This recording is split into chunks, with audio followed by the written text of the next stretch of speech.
question 3 on forces. The diagram below represents a seesaw on a pivot at its centre, so pivot at the centre, with Jane and her dad sitting on opposite sides such that the seesaw is in equilibrium. We need to know what equilibrium means. The mass of the seesaw itself is 60 kg, so I'm going to need to remember that little bit of information as well along the way through. On the diagram below, draw labelled vectors. We must show all the forces acting on the seesaw. Now when it says all the forces, often that's an indicator that there's some things that they haven't quite told me about that I'm going to need to remember. Well, let's see what we've got. We've got a weight force there. It was Jane, wasn't it? Yeah, it was Jane. That's Jane's weight. We've got Dad. I'll draw her arrow a little bit long. His arrow a little bit longer.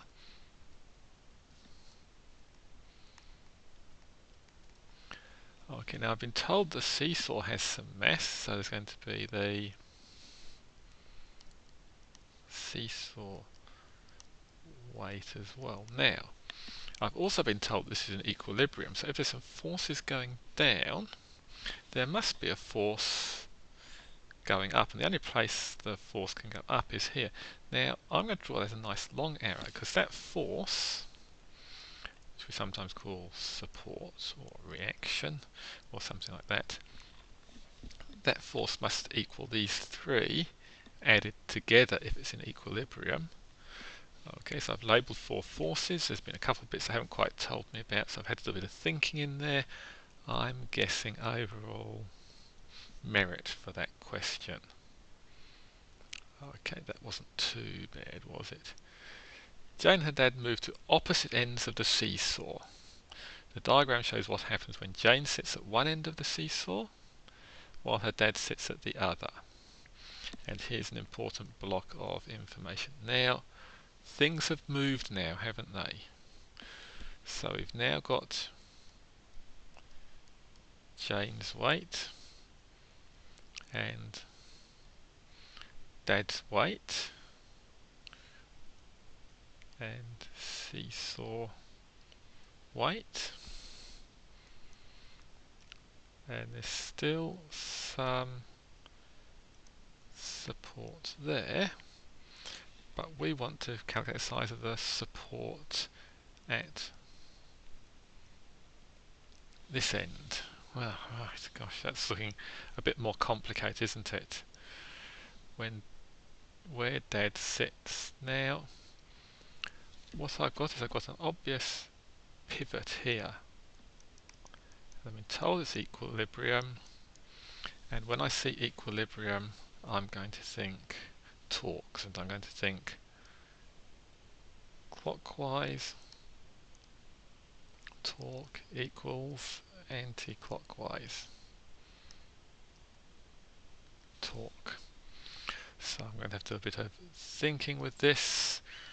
So if I'm taking from my pivot, good thing about this is these ones, I know that torque equals force times distance. These ones go through the pivot, so these two have D equal to 0, so I can ignore those ones.